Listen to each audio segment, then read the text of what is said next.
Hoy vamos a empezar este tiempo con una oración y yo le voy a pedir que ahí donde usted está quite todas las distracciones que puedan estar, no sé, distrayéndolo, obviamente, que pueda quitar todo lo que pueda estar evitando que usted pueda recibir completamente esta reunión.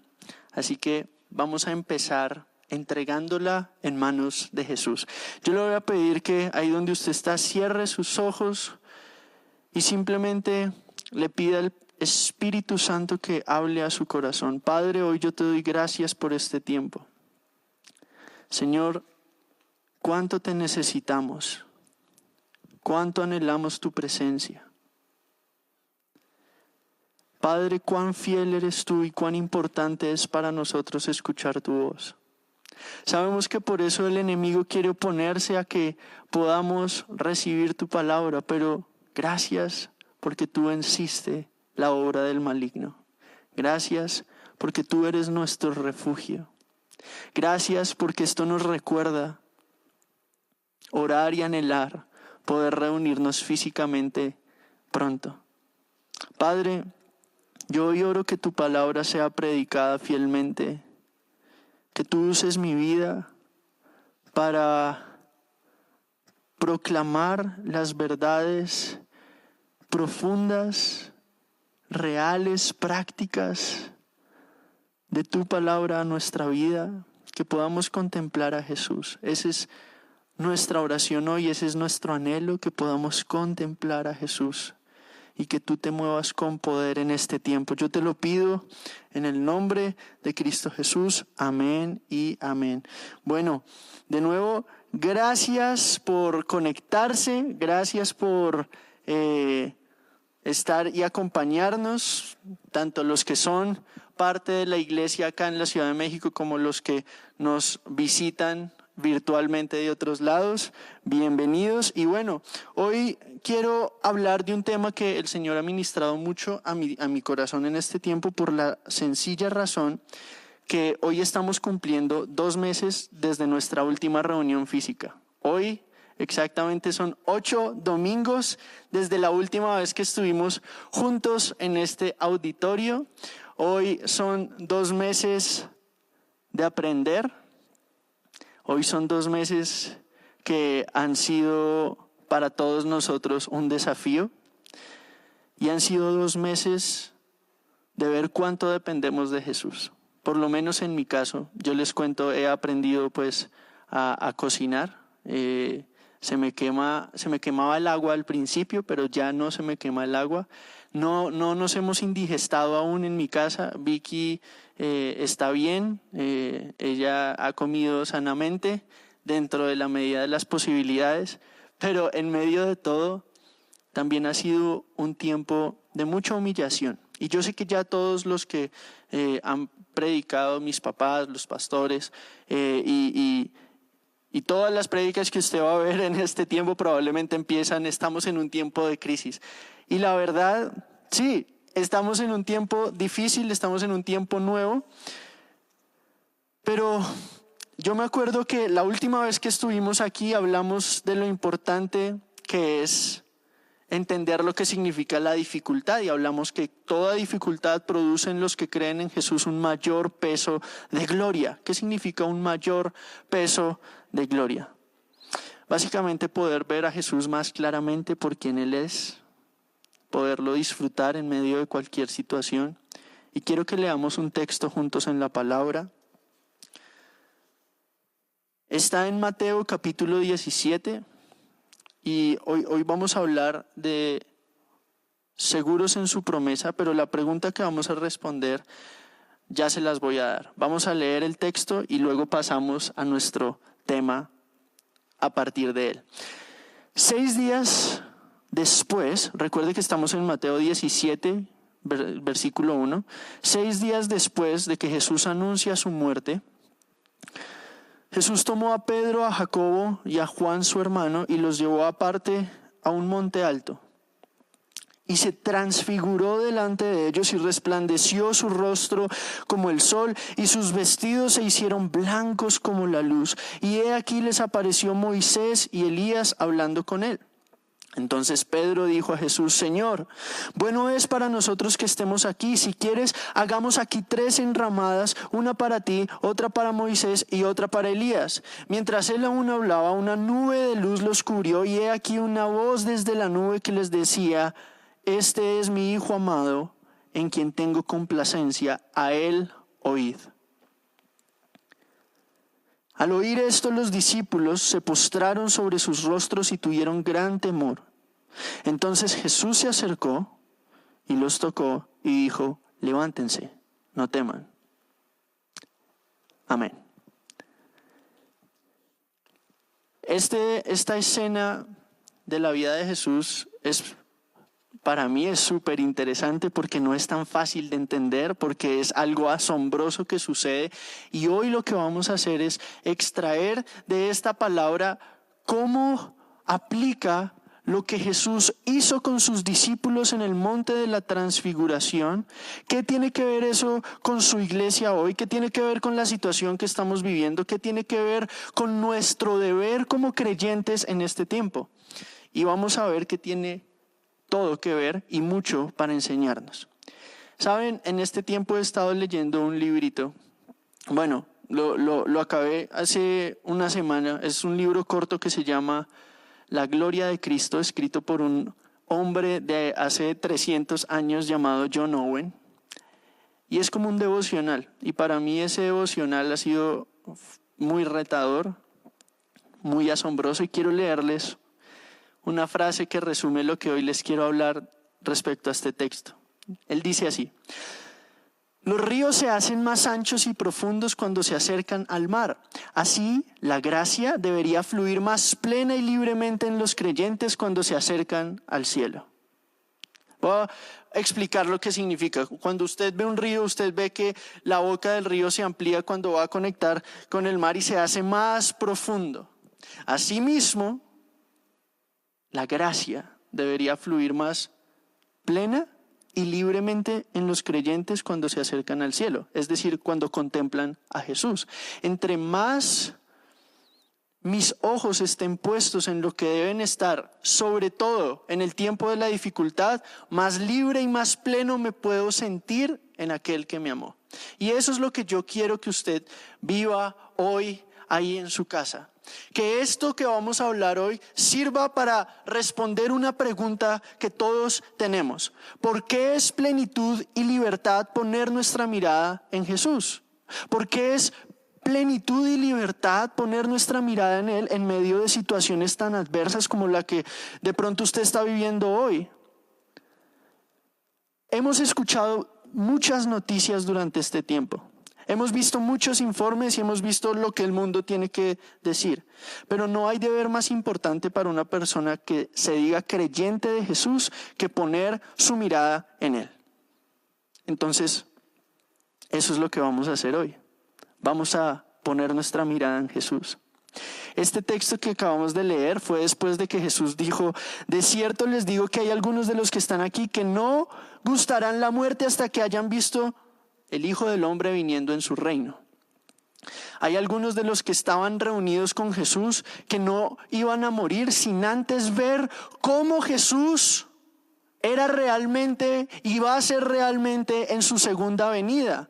Ahora, esto ha causado muchos problemas para mucha gente que dice: pero ellos murieron y Jesús no regresó. Pero siempre que esto se menciona, la mayoría de veces que este texto que Jesús habló se menciona, es justo antes de la escena de la transfiguración, de cuando Jesús se revela como va a ser en su regreso a los apóstoles Pedro, Juan y Jacobo.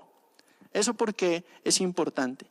Porque esta escena revela la magnitud de quién es el Cristo que leemos en la Biblia, que nos ha salvado, en quien hemos creído, y lo que eso significa para una persona que está viviendo un momento difícil, que está viviendo un quebranto, que está viviendo una situación donde no se ve ningún punto de referencia. ¿Sabe? Si usted tiene a Jesús, tiene un punto de referencia. ¿Y qué tan segura es esa promesa de que Jesús me sostiene en todo momento? Bueno, lo primero que vemos es que el Señor se transfigura delante de ellos y resplandeció su rostro como el sol, sus vestidos se hicieron blancos como la luz, y he aquí les aparecieron Moisés y Elías hablando con él. ¿Por qué es plenitud y libertad poner nuestra mirada en Jesús? Primero, porque es una certeza de algo que pasó y que va a pasar. No es una apuesta poner mi confianza en Jesús, es una certeza.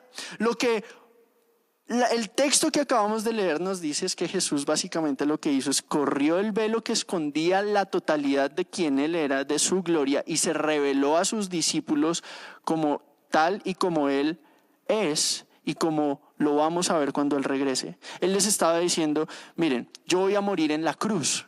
Y ustedes saben que en esa época morir en la cruz era la cosa más vergonzosa. De hecho, uno de los primeros grafitos que están en la ciudad de Roma, la cruz era tan absolutamente absurda para la gente que uno de los primeros grafitis, por así decirlo, es una cruz con una persona crucificada, con una cabeza de burro y una persona adorándola, y el escrito decía, aquí está un fulano adorando a su Dios. Eso era una burla y una afrenta a los cristianos. ¿Por qué? Porque en el mundo romano y hasta el día de hoy la cruz es locura para los que se pierden, pero es poder para los que la experimentan. Y Jesús les estaba dando una explicación clara a los discípulos que ellos estaban a punto de verlo crucificado y que todo lo que ellos iban a vivir en los siguientes días iba a parecer una derrota. Que una tras otra vez ellos iban a ser esparcidos, Él iba a ser arrestado, Él iba a ser crucificado, ellos iban a ser perseguidos. ¿Qué tenía de victoria? ¿Qué tenía de maravilloso eso que iba a pasar? ¿Qué tenía de maravillosa la cruz? Los discípulos no lo entendían.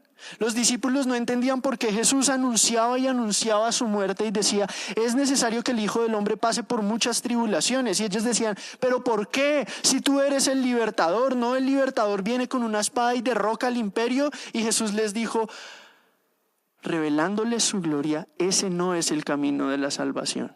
El camino de la salvación es aquel en el cual Dios muestra su poder a través de su humillación, para que todos los que pongan su confianza en Él no se pierdan.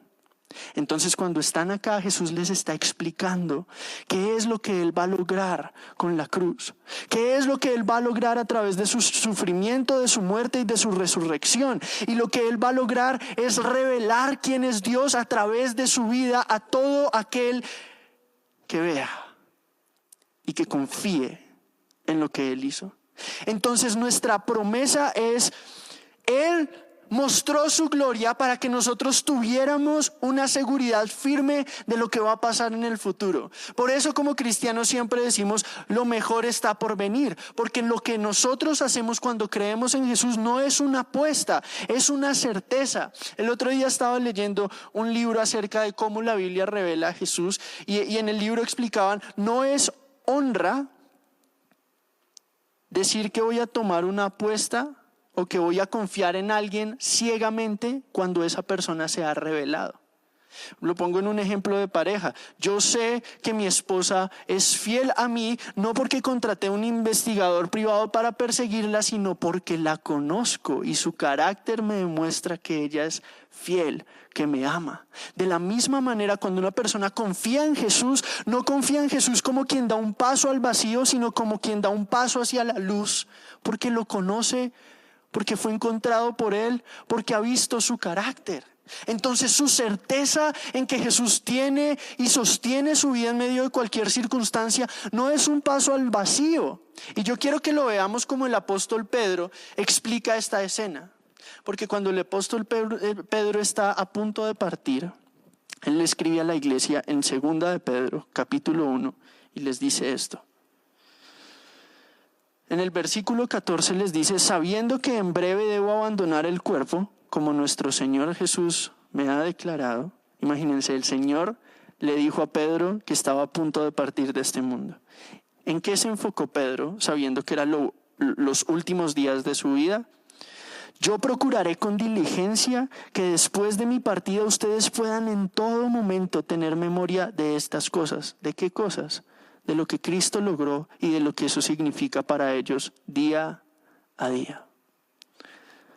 Dice, porque no les hemos dado a conocer el poder y la venida de nuestro Señor Jesucristo siguiendo fábulas artificiosas. Esto no es una historia que yo me inventé, está diciendo Pedro. Yo estoy a punto de dar mi vida y de ser asesinado por algo que es real. Yo no voy a apostar mi vida en una fábula. Si usted cree en Jesús, sepa que su fe en Jesús es una certeza, no es una apuesta. La vida en Jesús es una certeza. La fe es una certeza. Y es fe porque no la veo, pero es certeza porque lo he experimentado. Entonces,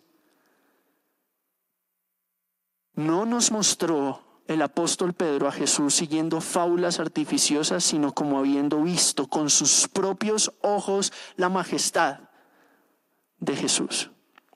Pues cuando él recibió de Dios Padre gloria y honra, le fue enviada desde la magnífica gloria una voz que decía: este es mi Hijo amado en el cual tengo complacencia. ¿Qué significa todo eso? Significa que lo que sucedió en esta escena sucedió para que la gente supiera, para que todo aquel que lea la Biblia y la entienda, sepa que hay una obra sobrenatural del Espíritu Santo tomando lugar en su corazón.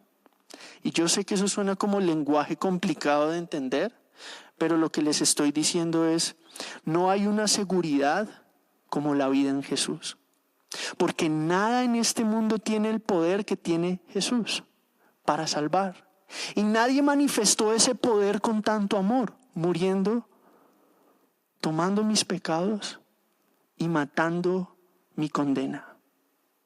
Entonces usted va el lunes en la mañana, se enfrenta a todos los problemas económicos, familiares, sociales, físicos, de salud, y dice: ¿cómo voy a enfrentar esto hoy? ¿Cómo sé que esto tiene sentido? Si su vida está puesta en Jesús, es una certeza que Jesús, en ese momento donde usted se siente vulnerable y absolutamente a la deriva, Él está en su corazón guiando cada instante de lo que pasa, para que a través de la prueba, al final del día, yo me parezca más a Él. ¿Sabe? Mucha de mi lucha en este tiempo ha sido una lucha en la mente, ha sido una lucha interna, ha sido una humillación de darme cuenta que yo no conocía a Jesús como creía que lo conocía y que no lo amaba como creía que lo amaba, y todos los días ha sido encontrar cuán necesario me es haber sido humillado por Jesús para poder verlo por quien Él realmente es. ¿Y quién es este Jesús del que estamos hablando? Mire la escena.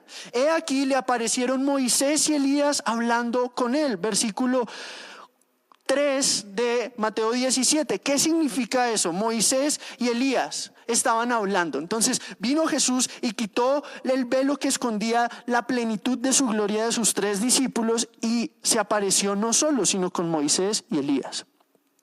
¿Sabe? Moisés representa en la Biblia la ley. Él fue el que le dio la ley a Israel. Y Elías representa el más poderoso de los profetas en Israel. ¿Y de qué estaban hablando? En el libro de Lucas, en el capítulo 9, del 28 al 36, usted va a leer esta misma escena. Pero lo que Lucas hace es darnos un vistazo a esa conversación. Imagínense qué podría estar hablando Jesús con Elías y con Moisés. Las figuras más prominentes de la Biblia: Moisés, Elías, Jesús.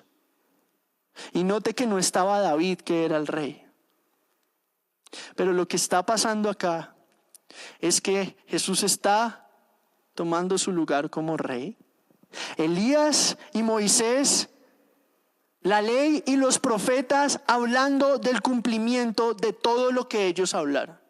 En Lucas nos dice que ellos estaban hablando de lo que Jesús iba a cumplir en Jerusalén, es decir, su muerte, su resurrección, su arresto, su muerte y su resurrección. Ellos estaban hablando del hecho que todo lo que ellos habían profetizado y visto, que la ley que Moisés había dado y que las promesas y la profecía que Elías había dado, y Elías representando a todos los profetas y Moisés representando a toda la ley, se iba a cumplir en Jesús. Ellos estaban viendo el momento donde la consumación de la redención de toda la humanidad, de todo aquel que crea en Jesús y de toda la creación, se iba a dar. Eso no es cualquier escena. Y el que entiende lo que eso significa, estaban hablando del cumplimiento de la misión de Jesús.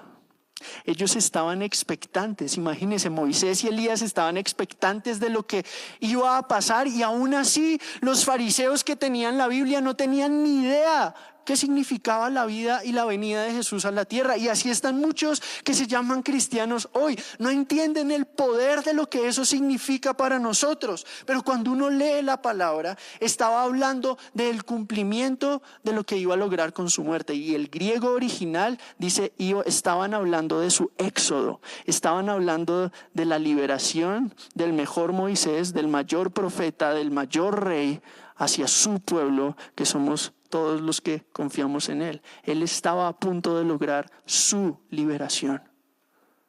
Para que cuando usted tuviera un martes en la tarde difícil, usted supiera que eso no es un accidente, que su vida en Cristo jamás carece de significado, y que cuando usted fue encontrado por Él, no fue dar un paso al vacío, sino dar un paso de tierra fangosa y peligrosa a tierra firme y segura.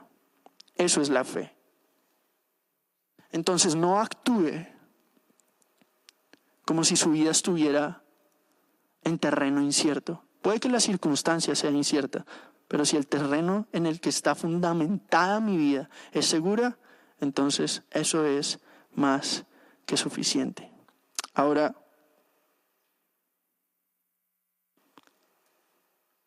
¿qué significaba esta escena? Significaba que Jesús iba a volver. Significaba que Él estaba asegurando que todo lo que estaba logrando realmente tenía sentido y tenía un propósito. Y eso es lo que significa para nosotros hoy. Entonces, Pedro, estando abrumado y no sabiendo qué decir, pero porque era Pedro tenía que decir algo. Lo segundo que nos damos cuenta es que Pedro le dice a Jesús, bueno es, dice, Señor, bueno es para nosotros que estemos aquí. Y sabe, bueno es para toda persona estar en la presencia de Jesús. Bueno es que estemos aquí. Bueno es contemplar y experimentar la realidad de quién es Jesús, porque para eso fue que fue creado su corazón. Para eso, esa es la plantilla que nada en nuestra vida puede satisfacer. Solamente la gloria de Dios puede llenar el hueco en nuestro corazón que tiene forma de Dios. Entonces, cuando una persona cree en Jesús, no solamente, y su vida está fundamentada en Jesús, no solamente está segura en cualquiera que sea la circunstancia, sino que también es plena. Por eso hablamos que nuestra pregunta inicial es ¿por qué es plenitud y libertad poner nuestra mirada en Jesús? Porque no hay otro fundamento firme, no hay otra promesa en toda la humanidad. No hay dinero, no hay placer, no hay aceptación que se pueda comparar a la gloria de aquel que tiene el poder sobre la vida y la muerte, sobre los vientos y los mares, sobre los virus y todo lo que hay. Por eso no temeré, porque estoy en una roca firme. Pero ¿cómo voy a poder ver esa roca si mi corazón está frío y distante? Mi oración es que a medida que la palabra de Jesús es predicada, su corazón y mi corazón de piedra sean derretidos por el amor inagotable de Jesús. Porque como Pedro, nosotros podemos decir cada vez que vamos a la palabra y vemos sus promesas inagotables. Sus promesas que no nos prometen comodidad temporal, sino que nos prometen salvación eterna. Sus promesas que no nos dicen lo que queremos escuchar, sino aquello que es necesario para que podamos disfrutar lo que es realmente valioso. Sus promesas que arrancan los ídolos de nuestro corazón y nos permiten poner los ojos en aquel que es suficiente para salvar. Sus promesas que nos recuerdan que aunque Él es el creador de todo el universo, de todo lo que hay, es íntimamente personal y conoce hasta la más mínima angustia, deseo y anhelo de su corazón. Señor, es bueno que estemos aquí.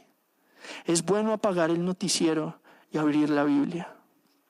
No digo que ver el noticiero sea malo, pero digo que es malo fundamentar mi sentido de confianza y seguridad en cuánta información puedo acumular. Es malo creer que yo puedo poner mi confianza en algo que no es Dios y estar satisfecho. Es malo porque no me va a cumplir lo que me promete. Solo Jesús tiene ese poder. Solo Dios tiene ese poder. Por eso sabe, ahí en su casa sentado, a pesar de las dificultades técnicas, a pesar de lo que usted piense hacer después de esta reunión y de esta conexión, es bueno que estemos aquí contemplando la gloria de Dios. Porque Jesús es el cumplimiento de la ley y es el cumplimiento de la profecía. Entonces usted ya no tiene que trabajar por impresionar a Dios, sino que puede disfrutar que ha sido adoptado por Él.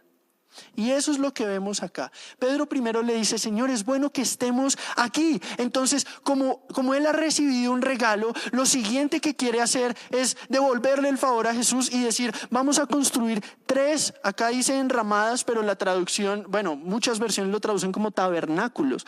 Queremos hacer 3 tabernáculos. Uno para ti, uno para Elías y uno para Moisés. Y lo que no entendía Pedro es que la revelación de Jesús no era para que Pedro le ayudara a Jesús, sino porque Pedro necesitaba ver a Jesús. Entonces, así funciona la ley. La ley dice: el que haga estas cosas, nos enseña Pablo, vivirá por ellas. Eso lo enseña en el libro de Gálatas. La ley nos dice: si usted hace esto, va a ser salvo. Y eso era el entendimiento que Pedro tenía. Wow, ya vimos a Elías, ya vimos a Jesús, ya vimos a Moisés. Y lo que no entendían es que Jesús era el cumplimiento de todo lo que ellos hicieron. Jesús estaba cumpliendo y a punto de cumplir la gloria expuesta. ¿Qué es? ¿Qué es la gloria de Dios? La gloria de Dios es su belleza, su valor infinito sobre todo lo que hay, su perfección en todos los sentidos, revelada en su humillación para servirnos. Y cómo una persona experimenta la gloria cuando toda su vida, y esto pasa mucho dentro de la iglesia, de pronto tendemos a trabajar mucho para querer impresionar a Jesús y queremos construir un tabernáculo hermoso y le decimos: Señor, qué increíble lo que hicimos, ahora yo quiero hacer algo por ti. Pero la realidad es que Él no necesita que yo haga nada por Él. Si Él me necesitara, no sería Dios. Él no depende de mí. Él no necesita que yo haga esto y aquello. Él no tiene una necesidad, por eso es Dios. Es autosuficiente a diferencia de nosotros. Por eso el orgullo se ve en una persona débil, frágil, que es polvo, queriendo sentirse autosuficiente. Es lo más ilógico. Es lo más ilógico decir: miren, así va a pasar los siguientes 3 meses. No, solo Dios tiene ese control, solo Dios tiene ese poder, y Él no necesita que nosotros le digamos qué hacer. Él no necesita que nosotros construyamos un lugar donde Él habite. Eso fue lo que le dijo a David, y permitió que Salomón construyera un templo solamente para que su pueblo supiera de manera visual lo que después iba a experimentar en Jesús de manera personal, que es la gloria de Dios habitando en el corazón. Pero entonces, mientras Pedro estaba diciendo: es bueno que te hagamos 3 enramadas, mientras aún estaba hablando, una nube de luz los cubrió, y he aquí una voz desde la nube que decía: este es mi Hijo amado. Entonces cuando Pedro estaba pensando en construirle un tabernáculo a Jesús, en ese momento él no se había dado cuenta que había una nube de la gloria de Dios que lo estaba cubriendo a él. ¿Saben? Lo único que yo puedo hacer cuando leo este texto es adorar, porque eso es la gracia. Justo cuando usted cree que puede hacer algo por Jesús y después ve que Señor, te voy a construir un tabernáculo, uno se encuentra con la realidad de que Él es el que vino a servir. Yo no vine a ser servido, sino a servir, dijo Jesús. En la última cena, Él demostró gráficamente lo que iba a hacer en la cruz cuando se ciñó una toalla y empezó a lavarle los pies a los discípulos. Eso era lo que un esclavo de la menor categoría en esa época hacía. Y Jesús lo hizo para demostrarles: yo les voy a manifestar que soy el león de Judá a través de lavarle los pies como el cordero inmolado. Y eso sigue haciendo hasta hoy. Y cuando lo volvamos a ver en toda su gloria y en todo su esplendor, encontraremos la satisfacción de haber confiado en el Cordero que lavó nuestros pecados con su sangre y en el león que nos sostiene en cada momento. Él es digno de toda la alabanza. Y sabe, mientras hay gente que dice: yo quiero portarme bien para impresionar a Dios, no se da cuenta que es cubierto por la luz de aquel que estaba logrando su salvación. Él quería proteger del sol y de los elementos a Elías, a Moisés y a Jesús, pero después viene Dios a cubrirlo a él. Y eso es la gracia. ¿Cómo se disfruta la vida cristiana? Mire, la nube los cubre y viene una voz del cielo que les dice: este es mi Hijo amado. Este es Jesús con quien ustedes han caminado casi 3 años en este punto. Este es Jesús que vino a morir por sus pecados y ustedes, aún viendo sus milagros, aún no han entendido lo que esto significa. Este es mi Hijo amado. Este es el Cordero y el León que vino a lavar los pecados y a llenarnos de la presencia de Dios. Ahora, el tabernáculo no es algo externo. El tabernáculo es toda vida alcanzada por la sangre de Jesús. Por eso dice la palabra: nuestros cuerpos son templo del Espíritu Santo. Y después eso nos arroja con la duda: ahora, ¿qué tiene que hacer Pedro? ¿Qué tenemos que hacer nosotros una vez hemos sido alcanzados por Jesús? ¿Qué tenemos que hacer nosotros en medio de una crisis como esta para hacer luz y sal a la sociedad? ¿Qué tenemos que hacer que refleje que realmente nuestro Dios es todo suficiente y todo supremo en medio de cualquier circunstancia? Miren lo que les dice, les da una realidad y una instrucción. La realidad es: Jesús es realmente el Hijo de Dios, aquel Cordero inmolado, aquel Rey de Reyes, aquel león que viene a defender a los suyos, aquel pastor que dice: vengan a mí los cansados y trabajados y yo los haré descansar. Y después les da un mandamiento: este es mi Hijo amado, a él oíd. Muchos de los que me están viendo y muchos de nosotros en general, muchas veces tendemos a hacer lo de Pedro, decirle a Dios lo que Él está haciendo en este tiempo. Pero la realidad es que no tenemos ni idea. Y nuestra seguridad no está en nosotros entender lo que está pasando, sino en saber quién es el que sostiene la circunstancia que estamos viviendo. No crea que por el hecho de que usted entienda lo que está pasando realmente lo entiende. Pedro creía que entendía, pero en realidad no sabía lo que estaba diciendo, porque él estaba buscando cubrir a Jesús cuando no entendía que Jesús había venido a cubrirlo a él, y eso iba a causar que su oído estuviera abierto a las palabras de Jesús. ¿Está su oído abierto a las palabras de Jesús? ¿Está su corazón abierto todas las mañanas a informarse, no de lo que dice el noticiero simplemente, sino a ser nutrido por las palabras que Él dice? ¿Quieren vivir? Óiganlo a Él. Eso es lo que está diciendo el Padre. Él está dando una instrucción. ¿Cuál es la instrucción para este tiempo? A Él oíd. No es: trata de sacar una conclusión de lo que está pasando, trata de decir la siguiente gran cosa que va a suceder, trata de usar la Biblia para impresionar a los demás con la sabiduría oculta que tú tienes. No. Lo que Él está diciendo es: escúchenlo, haga silencio, por un momento haga silencio. De pronto en su casa hay mucha gritería. De pronto en su casa hay mucho ruido. De pronto en su corazón hay muchas voces. Pero ¿cómo lidio con el hecho de que constantemente estoy atacado mentalmente con 1000 pensamientos y la realidad que conozco en la palabra? ¿Cómo se hace eso? Eso es lo que vamos a ver a continuación. ¿Sabe? Este es momento de escuchar a Jesús. Hace 2 meses que estamos juntos en esto. Y en cada uno de esos meses no ha habido alguien tan fiel y tan constante como Jesús sosteniéndonos. Pero nadie tiene ojos para ver lo que Él ha hecho cuando no ha tenido oídos para escuchar la realidad de lo que Él piensa, la realidad de su perspectiva. Mi perspectiva no es importante, su perspectiva no es importante, pero lo que Dios dice es infinitamente importante para nosotros. Nosotros somos neblina que está por un momento y luego se va. Él es poder que está por siempre y nunca falla. Y su vida ahora está en los que creemos. Entonces, ¿por qué es plenitud y libertad poner mi mirada en Jesús?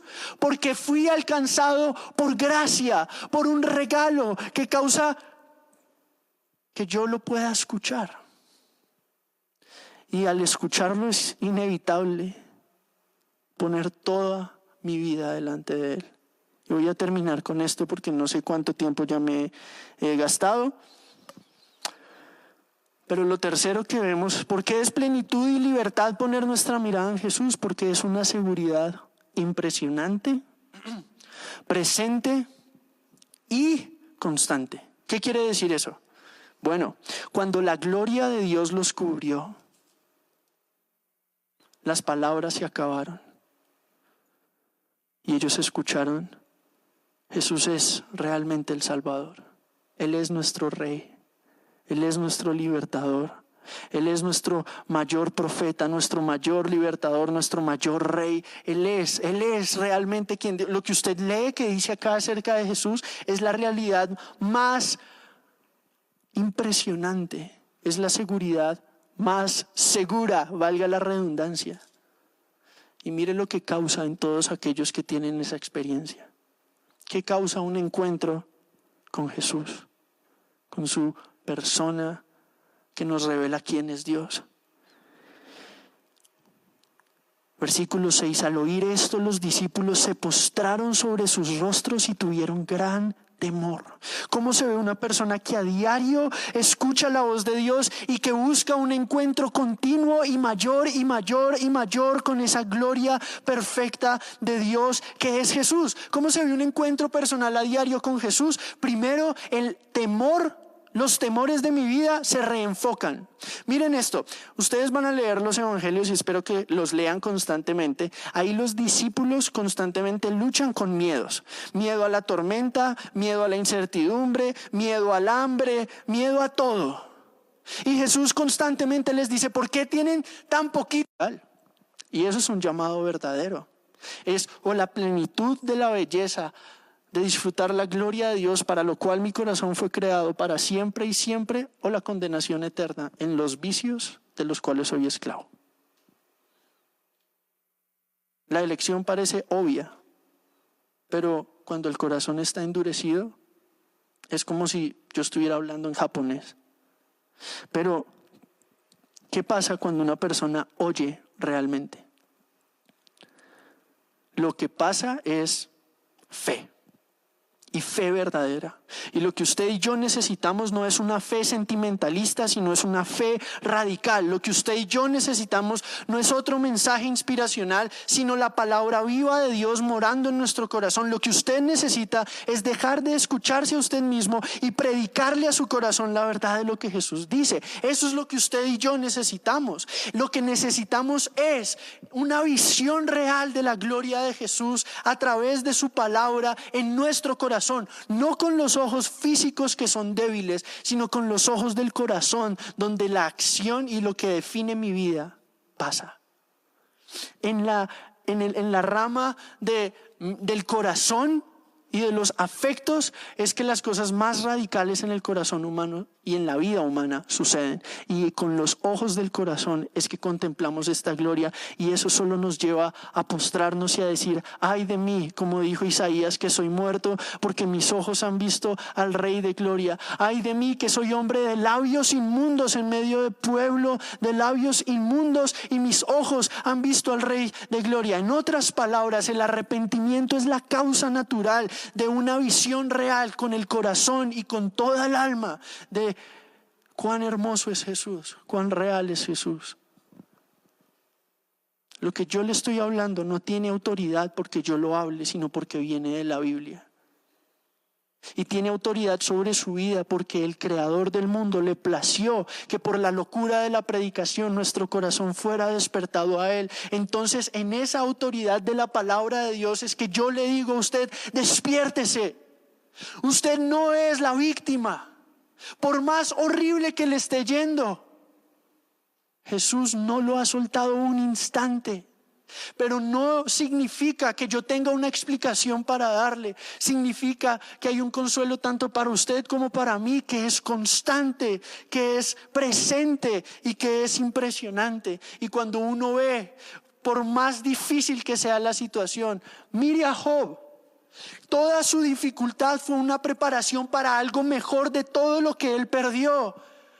De oídas te había oído, pero ahora mis ojos te ven, y mi oración es que esa sea mi realidad después de que esto pase, y su realidad después de que todo esto pase. Que volvamos a reunirnos y a abrazarnos y a reír y a llorar juntos, y que digamos: realmente habíamos escuchado acerca de Jesús, pero ahora mis ojos lo ven.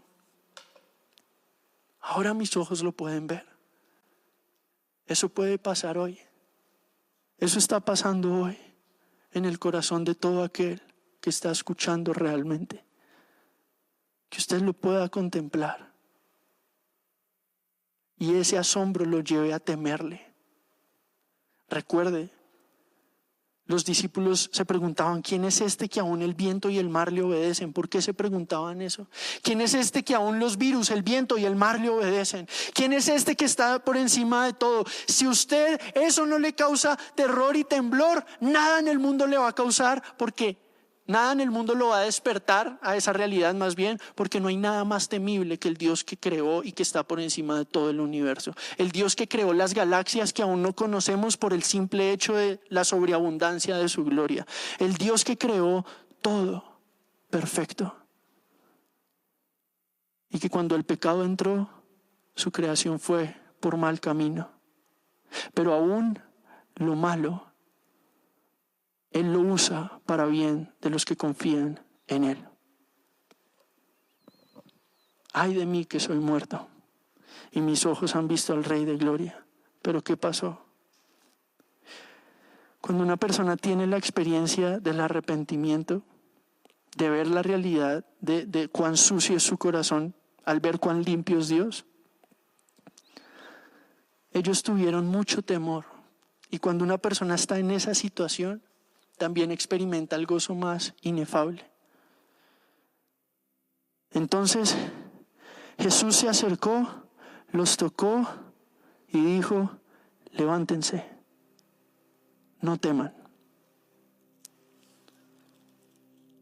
Solamente cuando una persona tiene una experiencia real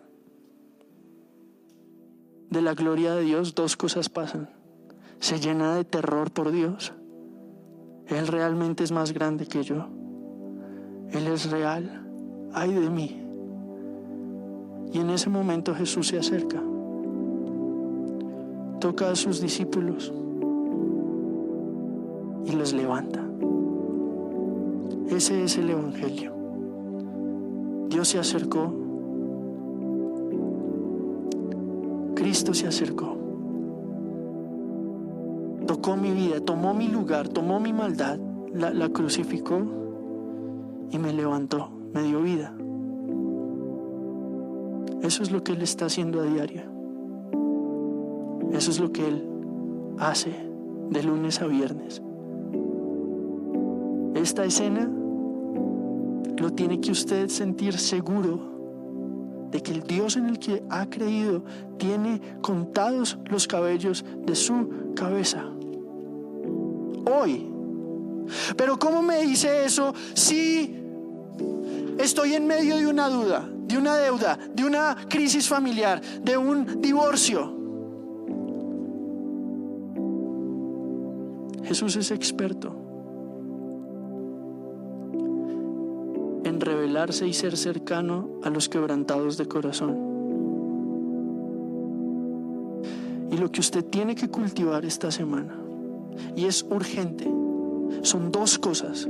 Usted necesita dos cosas: expresarle todo a Jesús. Mire, Job pasó 37, 38 capítulos junto con unos malos amigos que no sabían aconsejarlo y que le decían: esto es lo que está pasando, Job, mira, tú estás así porque pecaste.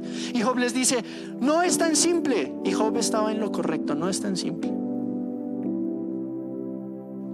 Y Job hizo pregunta, pero después era el momento de Dios preguntar: ¿dónde estabas tú cuando yo te formé? ¿Dónde estabas tú cuando yo estaba creando las galaxias y el universo? ¿Dónde estabas tú cuando yo estaba acomodando todo? Realmente de oídas te había oído, pero ahora mis ojos te ven.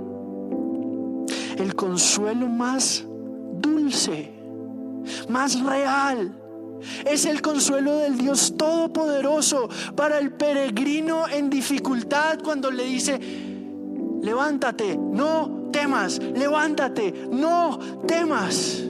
Esto nos lo enseñan una y otra vez las biografías de grandes hombres, desde Pedro, Pablo, hasta los héroes modernos de la fe. Les voy a contar una historia. Yo les dije que ya iba a acabar. Necesito trabajar en mis tiempos, pero quiero leerles esto. Amy Carmichael era una misionera apasionada y ella fue a India a rescatar niñas de la esclavitud sexual y después empezó a construir un ministerio asombroso para rescatar huérfanos en India, y creó un complejo enorme donde los educaba, los cuidaba. Y ella siempre luchó con su salud. Y en la última parte de su vida, ella vivió a finales de los 1800 y a principios de los 1900, o sea, el siglo XX. Murió en 1950-51. Y hubo un momento en su vida donde ella estaba en su cama y no se podía levantar. Y estaba muy frustrada porque decía: soy una carga para el ministerio, soy un gasto para ellos y soy una carga para mí misma. No me aguanto. Ella estaba confinada también en su cama. Ella no solamente estaba en confinamiento de casa, sino que estuvo acostada en su cama por una enfermedad muchos años. Y una amiga de ella, uno de sus amigos, escuchó lo que estaba pasando y le envió una palabra que ella imprimió, la puso en unas tablas de madera. Son las palabras, yo les he contado esta historia alguna vez, pero hoy se las voy a contar bien. En Apocalipsis 2, cuando el Señor le habla a la iglesia, de Esmirna, le dice dos palabras: yo sé, no teman; yo conozco, no teman. Y mientras ella estaba en su cama, en su lecho de muerte durante muchos años, diciendo: ¿por qué? ¿Por qué? ¿Por qué? ¿Por qué no simplemente me sanas o me llevas? Estas palabras fueron su consuelo: yo sé, no teman. Esa es la plenitud y la libertad de la gracia. Él sabe. No hay nadie más presente en mi dificultad que aquel que hizo su morada dentro de mí. Y escribió este poema: yo sé. Las palabras contienen consuelo inexpresable para el dolor. ¿Cómo pueden sostener tanta profundidad? No lo sé. Solo sé que así es. No temas. Estas palabras tienen poder para darnos lo que ofrecen. Porque en la hora de gran debilidad, cansancio, el alma, consciente de quién está al lado de su cama, es confortada. Oh amado Señor, te doy gracias y te adoro. Tú estás aquí. Él está aquí. Él está presente. Yo lo voy a invitar a que usted pueda decirle: aquí está mi vida. Ay de mí, Señor. Ay de nosotros, Padre.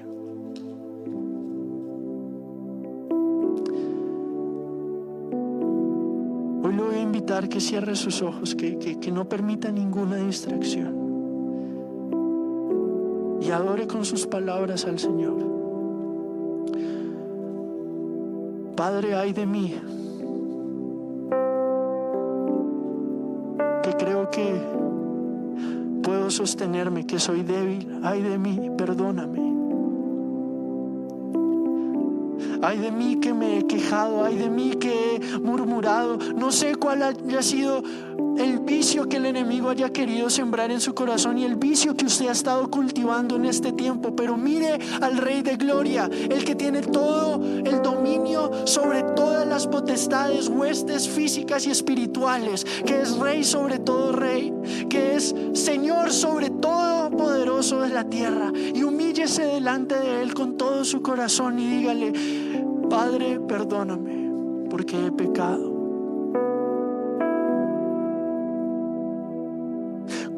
Hoy yo oro, Señor, por cada persona que está viendo esto. Y que a medida que derramamos nuestro corazón delante de ti día a día, momento a momento, podamos absorber, alimentarnos, comer de estas palabras. Yo sé, no teman, cuánto necesita mi corazón esas palabras hoy. Por eso hoy te entrego mi afán, hoy te entrego mi resentimiento, hoy te entrego mi confusión. No sé lo que está pasando, pero tú sí, y tú estás aquí, y tú estás en mí, y tu abrazo, el abrazo de la nube de tu gloria, es lo que rodea e inunda mi corazón al contemplar tus heridas y ver que ahí está mi valor. Tú eres mi tesoro, Señor. Tú eres mi defensa, tú eres mi riqueza, tú eres mi refugio. Y hoy puedo escuchar en tu palabra esa voz que dice: yo sé, no temas, yo sé, no temas, yo sé. Tú sabes, Señor, y por eso mi alma te alaba. En esta tierra seca y árida, mi alma tiene sed de ti. Tengo sed de ti, tengo sed de ti. Cada persona, Padre, que esté viendo esto, sea llena de sed de ti, de pobreza de espíritu, de amor inagotable, de consuelo asombroso e inexpresable, de alegría y gozo real, de seguridad profunda en ver que tú nos rescataste y que nada ni nadie nos puede separar de tu mano. Hoy he escuchado tu voz, hemos escuchado tu voz, y nuestra alma ha sido, y anhelo que haya sido en cada corazón saciada, hoy y para siempre. Tú tienes el control y yo te doy gracias. Y te pido, levanta el corazón caído. Que a medida que cada uno de nosotros a diario doblamos nuestras rodillas, tú levantes nuestro corazón y nuestra cabeza hacia ti. Yo te amo y te doy gracias por esta iglesia hermosa. Purifícala y prepárala para tu regreso. En Cristo Jesús. Amén y amén. Amén. Bueno, yo le invito a que cultive 2 hábitos durante esta semana. Cuando usted ore, exprese y rinda todo delante de Jesús. Derrame su corazón para que usted pueda, estando vacío, estar preparado para escuchar su voz. Es decir, deje todo en la cruz y reciba todo de Él y predíquele a su alma lo que Él le habla en su palabra. Que esta sea una semana de purificación, de consolación y de gozo inefable. Ahora, antes de que terminemos, ¿saben? Nosotros cada 8 días, cuando hablamos de recoger la ofrenda, lo hablamos con una convicción bíblica. Y es que no damos para que Dios nos dé, sino que damos porque Dios nos ha dado. De la abundancia de lo que Él ha provisto en todos los sentidos, nosotros damos. Y eso es un acto voluntario, libre. Cada quien dé como propuso en su corazón, con libertad. Y esa es mi motivación, que siempre que usted ofrende, lo haga o no lo haga, pero cuando lo haga, hágalo de todo corazón, hágalo como una consagración, hágalo como diciéndole: Señor, solamente presento esto como gratitud de lo que tú me has dado, te estoy devolviendo lo que es tuyo, te estoy dando de lo que tú me has llenado, y de con toda libertad y con toda liberalidad. Y esa es la actitud de una ofrenda cristiana. No es, yo doy porque me toca, yo doy porque me obligan, yo doy porque... No se trata de eso. Y quería aclarar esto porque durante la semana estuvimos hablando de esto con mi esposa, que da una clase de capacitación, y ella me hablaba acerca de esto y me parecía asombroso. Cuán asombroso es poder entender la ofrenda como parte de nuestra gratitud al Señor con toda liberalidad. Y sepan que todo lo que ustedes dan lo tomamos con todo temor y temblor de Dios, administrando para su obra con la mayor integridad, la mayor gratitud, y que todo lo que todos nosotros como iglesia damos sirve para expandir el mensaje, para sostener la obra, y al mismo tiempo es nuestra gratitud comunal y decirle: Señor, gracias, tú has sido fiel. Así que tenemos una nueva manera en la que usted puede dar. Puede ir a mcimexico.mx y ahí va a haber un botón dorado que dice donar, y ahí puede hacer sus donaciones. También puede averiguar los horarios de la reunión. Cada vez vamos a estar alimentando más la página, pero quedó asombrosa, la verdad. El equipo hizo un trabajo increíble. Todos los que aportaron sus ofrendas y donaciones aportaron para que pudiéramos hacer eso. Entonces, de verdad que ha sido una alegría poder ver eso hecho una realidad. Hace muchos meses queríamos tener nuestra página, pero ya pueden acceder en este momento. Vayan a mcimexico.mx y miren ya nuestra nueva página con toda la información, y claro que iremos metiendo más información. No sé si hay algún otro anuncio.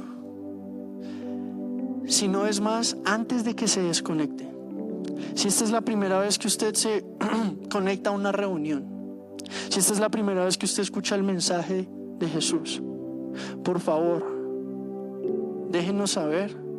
Ahí en la página puede poner sus datos, contactarse. Vaya y busque a la persona que lo invitó y dígale: háblame más de este Jesús, quiero conocerlo.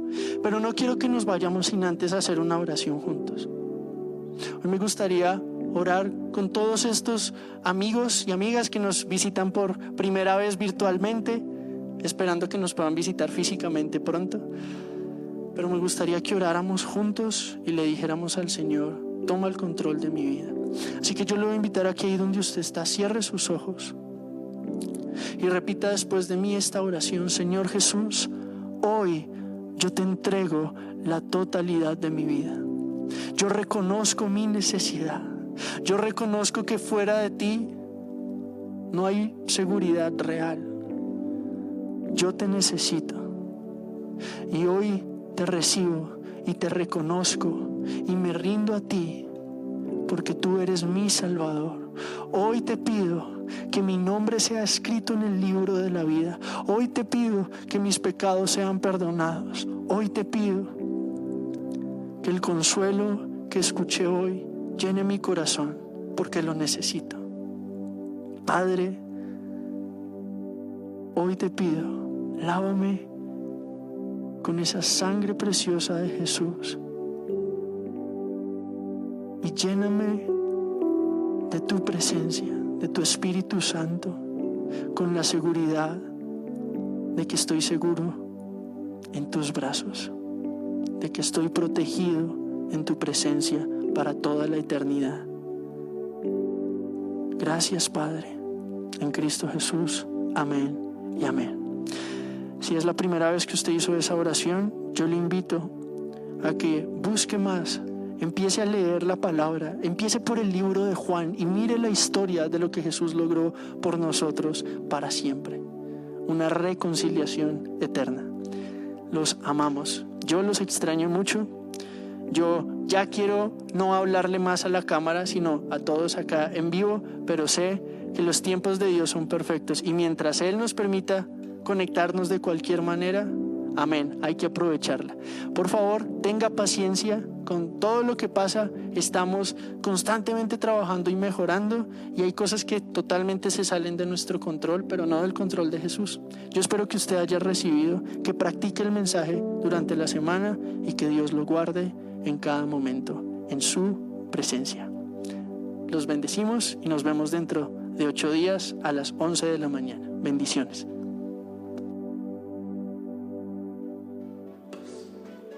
Y bueno, así terminamos nuestra reunión del día de hoy. Les recordamos que en la descripción de este video está el link para que ustedes vayan a hacer sus donaciones. Les deseamos que tengan una increíble semana. Nos vemos el siguiente domingo y que Dios los bendiga.